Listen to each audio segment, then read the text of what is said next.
दोस्तों, आज की कहानी है बहू हमारा नहीं तो कम से कम अपनी इज्जत का तो ख्याल करो।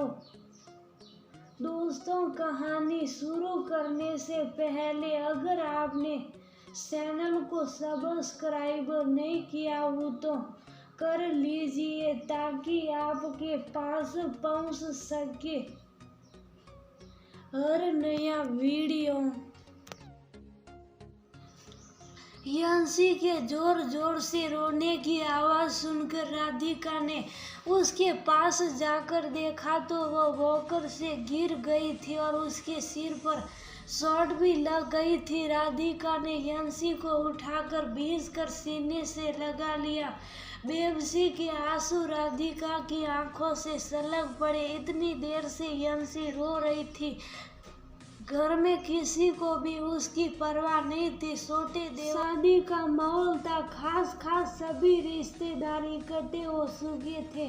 जब राधिका ने अपने पति विपिन से कहा था कि यांशी अभी छोटी है, मेरी मदद के लिए पूरे समय के लिए सहायिका रख लेते, लेकिन विपिन ने राधिका की एक न सुनी। वह भी घर के हालात अच्छी तरह से जानता था, कोई भी बात ना बढ़े, इसलिए विपिन ने राधिका की इस बात को पूरी तरह से नकार दिया था। वह जानता था कि अगर घर में वह एक बार भी कहेगा तो फिजूल खर्ची का नाम देकर उसे 10 बातें सुना दी जाएगी। सासू माँ जानकी देवी से भी राधिका ने 1-2 बार दबी जुबान में कहा था कि सासू माँ मैं तो काम करती रहती हूँ, यांशी की तरफ कोई ध्यान नहीं देता, इसलिए मुझे एक सहायिका की जरूरत है।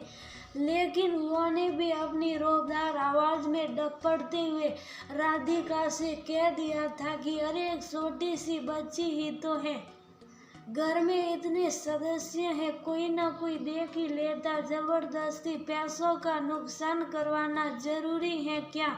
अब जब यांशी गिर गई है माथे पर आंखों पास उसे हल्की सी चोट भी आ गई, किसी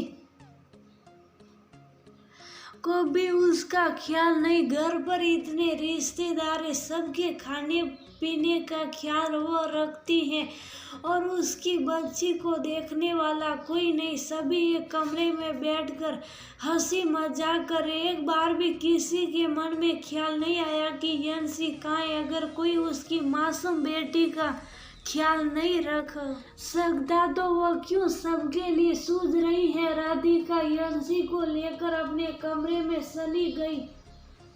माथे पर घी में हल्दी डालकर गरम हल्दी का लेप लगाकर यांशी को बहलाते हुए उसी के साथ खेलने लगी। अरे बहू ये क्या, तुम अपने कमरे में बच्ची के साथ हंस खेल रही हो, सारे रिश्तेदार भूखे बैठे, तुम्हें तनिक भी ख्याल नहीं। सबके भोजन पानी का समय हो गया है, भोजन पानी का समय हो गया है। सासू माँ तो आप देख लीजिए और रिश्तेदारों को भी कह दीजिए आपकी मदद कर देंगे, मैं अपनी बेटी का ख्याल रख रही हूँ। ये क्या तमाशा लगा रखा है बहू, अगर उनसे काम करने के लिए कहेंगे तो क्या इज्जत रह जाएगी हमारे परिवार की, और तुम्हें क्या कहेंगे सारे रिश्तेदार। हमारा नहीं तो कम से कम अपनी इज्जत का तो ख्याल करो। सासू माँ अभी मेरे लिए सबसे ज़्यादा ज़रूरी मेरी बेटी का ख्याल रखना। आधे घंटे पहले यांशी वॉकर से गिर गई, किसी ने एक बार भी उठकर देखने की कोशिश नहीं की उसे कितनी चोट लगी। सभी अपने हंसी मजाक में व्यस्त हैं। आपने तो 4 पैसे बचाने के चक्कर में मेरे लिए कोई सहायिका भी नहीं रखी। अब मैं आपके पैसे बचाने का फायदा देखूं या मेरी बेटी को चोट लग जाने के कारण हो जाने वाले नुकसान को देखूं। अगर यही चोट उसकी आंख में लग गई होती तो लगी तो नहीं ना, तुम्हें तो बहाना चाहिए। शादी वाले घर में तमाशा करने का यही संस्कार है तुम्हारे, जानकी जी ने इतनी जोर से कहा।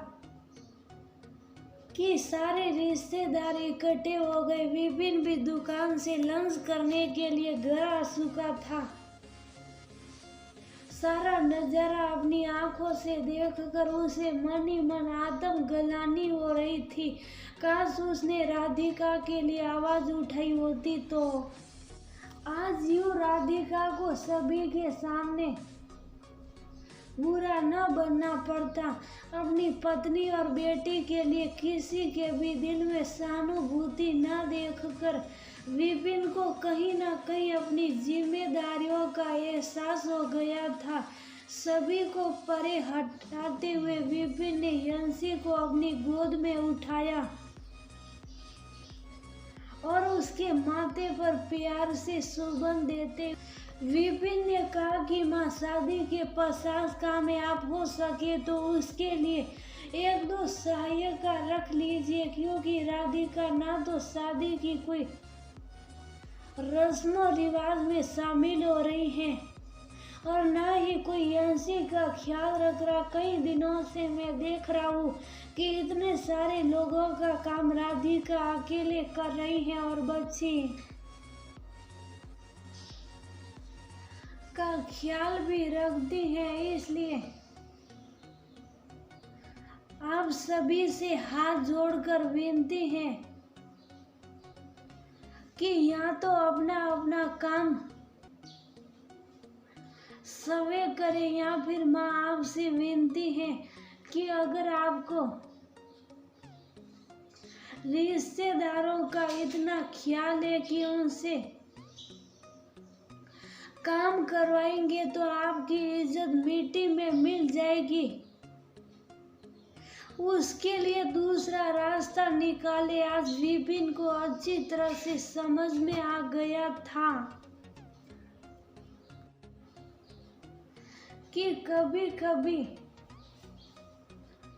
पत्नी की बातों पर भी गौर कर लेना चाहिए,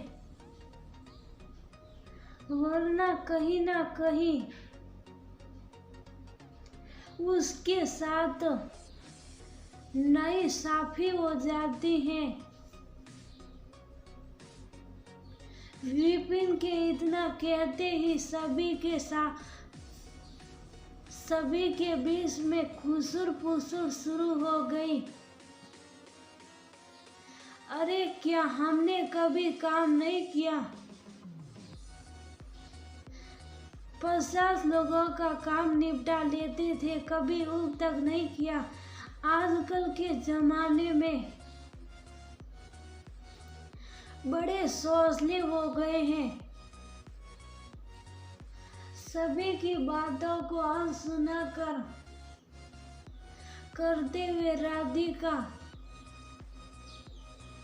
यंसी को लेकर मुस्कुराती हुई चली गई।